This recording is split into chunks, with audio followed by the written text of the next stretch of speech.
Alright, here are the solutions. So I'm going to talk very briefly about the solutions for each one, but for the most part they're written out there, and part of what you should be doing is working through it yourself, and it might, you might still get stuck on some things, and the idea is that you have to think through them. If you come across a little bump in the road and really work out why it makes sense, and that will allow you to fully understand the material.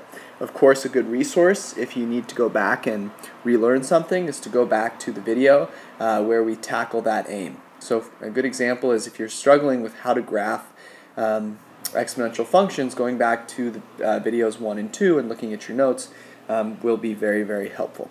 Alright, here we go. Alright, so the functions here are color-coded. Not a lot to say here. If you need to create a table, you can do so. Just know that creating a table is not going to be a very efficient method, and what we want to do is be able to actually understand the transformations. So we can graph 2 to the x. If we multiply by a negative, and then that is going to be, if here's 2 to the x, then multiplying by a negative is going to be a reflection over the x-axis. Subtracting 4 from 2 to the x is going to be a translation downward, so it's going to translate down 4 spaces. And if I have a negative exponent, right, I know what to do. I can turn it into a positive exponent, so it'll become a b value of 1/2 instead of 2, and that will allow me to see that my function is going to be decreasing as the exponent increases, so it's going to look like that. Alright, this is solving using the logarithm. And the logarithm, if you need a little reminder of that, might be a good idea to go back and review some notes here. But the basic idea is that the logarithm is a way of rewriting an exponential function in terms of the exponent. So the exponent here is x minus 1, and that is the exponent that I must raise e to the power of to get 4. That's exactly what the logarithm says. Log base e of 4 is the power that I must raise e to get 4, and that's x minus 1. And then I just solve for x by subtracting 1, and I can use my calculator to find the value of log base e of 4, natural log of 4. Here, there is a little bit of a wrinkle here. So if I have 0.9 to the negative t, and I want to know when that'll equal 2, there's a way to think about this. So first it might be easiest, you of course can solve, and that's one way. So let's talk about this way first. So negative t is the exponent that I must raise 0.9 to the power of to get negative 2. Okay, so that's log base 0.9 of negative 2. The power I must raise negative 0.92 to get negative 2. Now think about this. Is there anything that I can raise a positive value to get a negative value? And the answer is no, right? I'm never going to be able to raise a positive number to a power and get a negative value. So if I were to try and find the value of this, it's not going to exist. It does not exist. And there's another way that I can see this, and that is if I rewrite this as 1 over 0.9 to the positive t power equals negative 2. And so here I'm wondering, what is the power that I must raise this positive number by to get a negative number? And again, I can see that that's not going to exist. Right, pretty basic. Here I'm starting with 100 milligrams of this isotope, and half of it will remain 20 hours later. And so in order to figure out how much will be left over 35 hours later, I need to set up a function that represents this situation. So I'm starting with 100, and I'm going to half it, cut it in half, every 20 hours. So the exponent will be t over 20, so that when t is 20, I'll multiply by a half just one time. And then I'll plug in 35 and find that f of 35 will be about 29.73 milligrams remaining after 35 hours. And of course that should make sense, because if half of it is gone after 20 hours, then after 20 hours you'd have 50 milligrams. And so another 15 hours makes sense that you should have around 29. When will there be 1 milligram left? Well, you can set our function equal to 1 and solve, and eventually use the logarithm to get 132.88 hours, and that should make sense, right? It's going to take a very long time if you keep halving it to get only 1 milligram remaining. Alright, should this be exponential, linear, or a square root model? And here we're looking at the average rate of change. So remember, if you have a linear model, the average rate of change is always going to stay the same, right? The average rate of change is going to be constant. If you have a square root model, then we've seen that the average rate of change is going to decrease, right? It gets more and more shallow. And if we have an exponential model, and an exponential model where the values are increasing, right, we know that the rate of change, we're going to get steeper and steeper, so that our rate of change is going to be increasing, right? And so in this situation here, right, we see that the average rate of change is getting bigger, and so we would expect that this could be an exponential model. Now there's one more thing that I want to talk about, and that is we know of exponential models that decrease, right? And in that situation, you would have a rate of change which is negative. And if you have a rate of change which is negative, so let's just think about the situation like this. I'll sketch a quick graph here. If you had an exponential model that looks like that, right, maybe this is the function 1/2 to the x, right, this is going to get shallower and shallower. So an exponential model which is decreasing will have a rate of change which starts out really steep, very negative, and gets shallower and shallower. So it gets smaller and smaller in absolute value as we move to the right. Alright, so we have an investment account that is increasing by 13% every 8 years. That's not bad at all. Nice and steady. And so we want to know how long it will take to double. And it will double when the amount that I multiply my investment by, so let's say my initial investment is A, and what I'm multiplying it by is 1.13 to increase it by 13% to the t over 8, because it happens every 8 years. And so when this here is equal to 2, then I will be doubling. And the way to see that is to say, okay, I want to set this equal to twice my investment, 2 times A, right? And so when I divide by A, I see that what I'm really trying to figure out is when this is equal to 2. Solve using the logarithm and get 45.38 years. And that should make sense, right? You're gaining 13% every 8 years, so to double, it's going to take you a little bit of time. If you start with $100, how long will it take to get $25,000? And so you set your initial investment to 100 and solve for t here. And you can just think about this in general. If you're gaining 13% of starting with 100 every 8 years, gosh, it's going to take you a while to get to $25,000, right? You need to buy a $25,000 house or car or whatever it is. No houses these days cost that much, but you're going to need to wait quite some time if you think you're going to start with $100. So that's why saving is pretty important. Using Newton's law of cooling, a couple things to think about, and the wording is a little tricky. So the liquid sits in a room which is 20 degrees colder than the room, right?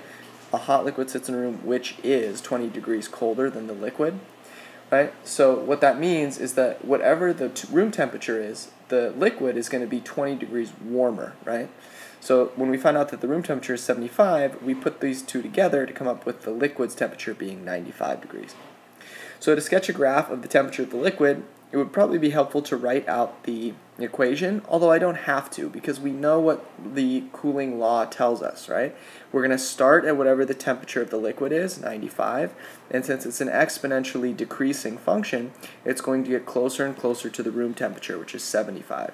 So I really don't need the equation here, but if I wanted to, it will help me out a little bit, because when I write it out and I change to a positive exponent, I can see here that this function, right, this part is getting smaller and smaller. So when t is really big, this is going to be close to 0. It's going to be getting closer to 75.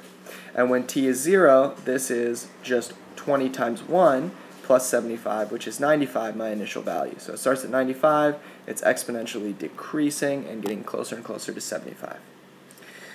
The precise time at which the liquid will be 10 degrees warmer than the room temperature, which means the temperature will be 85. Set it equal to 85, solve using the natural log, and find that the time will be 8.67 minutes. You can also use the function that we found, the inverse, right? The inverse function for t, where it's just negative natural log of, and then we plug in the values of the temperature and the room temperature and the temperature of the liquid and divide by 0.08, and so that means you could just kind of skip these steps. But if not, you can set the temperature equal and solve. You get 8.67 minutes. The giant African land snail, your favorite. The first three parts I think we've gone over already, but if not, here's a little bit of a refresher. So we have these three giant land snails that are introduced to a garden in Miami, and 7 years later, boom, there's 18,000 of them. And so the government decides we need to get rid of them, and it's going to take 10 years, and it costs $1 million. So first, I want to think about what type of growth pattern makes sense to model this population of land snails.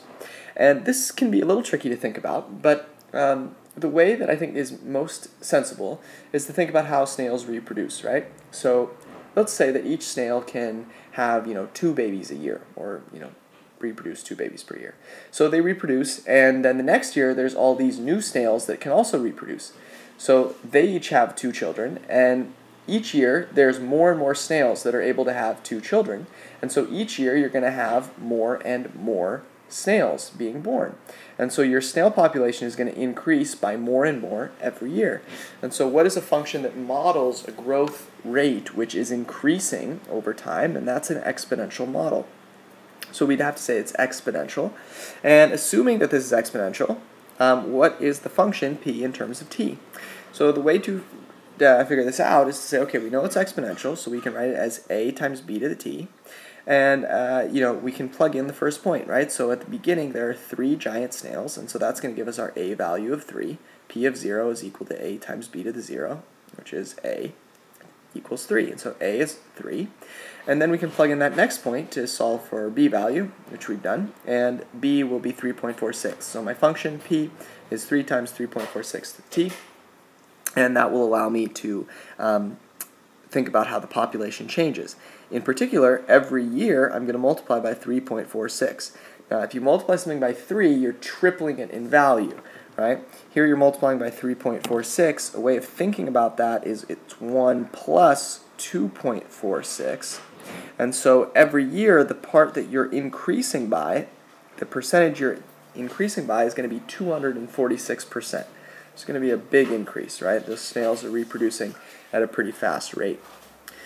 When will the population double? What this boils down to is thinking about when our exponential term here is going to be equal to 2, right? To double something, I need to multiply by 2. And so I'll set it equal to 2 and solve and get 0.558 years. And that should make sense because if it's tripling, it's more than tripling every year, well then in, how long is it going to take to double? A lot less than a year, since it's tripling in 1 year. Some of you may be confused. Does this depend on the initial amount of snails? And it doesn't, right? So think about what it would take 3 snails to double in size. It would require that each snail has 1 child, okay? Now think about what it would take for 18,000 snails to double in size. It would still just take each one of them having 1 child. So the same thing needs to happen regardless of how many snails you start with or have at the given time in order for it to double. How much does it cost to eradicate 1 snail? Well, I take the total price that it costs and I divide it by the number of snails and get $55.56 or $55.56 per snail. And then if I think about what that would have cost me then a year earlier, I find the population 1 year earlier. They started at year 7 and we start at year 6 now in this scenario. And then that'll be the number of snails. I'll use my function here to find that value, multiply by the price per snail, and that'll give me about $280,000. And then part E, had they decided to eradicate them 1 year later, after 8 years, that would cost about $3.4 million. So we can see that because the snail population is increasing at such a rapid rate, right, it's exponential here, the cost that it would take after year 6 is substantially less than after year 7, which is also substantially less than after year 8, right? Could have saved about $720,000, which if you're running a government might be advantageous to you. Right, so we want to know when this population model is going to triple. We can assume that t is years since it doesn't state it explicitly, but if you were to say, months or whatever, that would be okay as well. And something will triple when we multiply it by 3. So if you want 5,000 to triple, you're going to have to multiply by 3, and so this exponential term will need to equal 3. So we set it equal to 3 and solve using the logarithm, and you'll find that t is about 32.86 years. And that should kind of make sense because each year you're only increasing by 3.4%. So it'll take quite some time for it to triple. And then in part B, rewrite the function so it illustrates what the population grows by each year. And so that is clearly illustrated when we have our exponent just in terms of t. And so that way we know every time that the years, or t, increases by 1, we'll be multiplying by another one of these bases, right? So what we like to do is rewrite our exponent, 0.3 times t, taking advantage of the exponent rule, where we can write 1.034 to the 0.3, all raised to the t power, because of the multiplicative property of exponents. And so that will allow us now to calculate 1.034 to the 0.3, which is 1.01, and so now we have 5,000 times 1.01 to the t. And what this tells us now is that every time we increase the number of years by 1, we're going to multiply it by 1.01, which increases by 1%. So we should have 1% growth per year. All right, here are the answers from the last quiz that I promised you. I went over these briefly, but I wanted to make sure you could see them. So first off, if I'm looking at this equation here and describing the growth of the investment, I notice that when t is 6, I will be multiplying by 1.09. And so this is telling me, hey, since t is divided by 6, it's going to take me 6 years, every 6 years, to multiply by another 1.09, which means that I'll be growing by 9% every 6 years. And then, again, to see how the investment grows each year, I want to write my exponent as just in terms of t and not with the 1/6 there. So I can split it up using that multiplicative property of exponents. 1.09 to the 1/6 is 1.014. And so this tells me that every time t increases by 1, I'll be multiplying by 1.014, which is a growth of 1.4% per year. And then finally, setting it equal to c and solving for t in terms of c is really just finding the inverse, right? I have c in terms of t, and I want to find the inverse t in terms of c. And to do that, I'm going to take advantage of the logarithm to rewrite the exponential function here, and then multiply by 6 to get t all by itself. And so here is the inverse, taking advantage of the logarithm.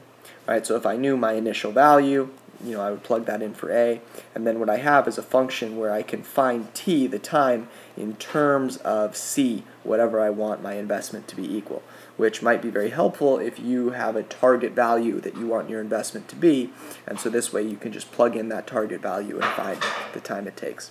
All right, I hope that this helped you. Study hard, and if you have any questions, come in early.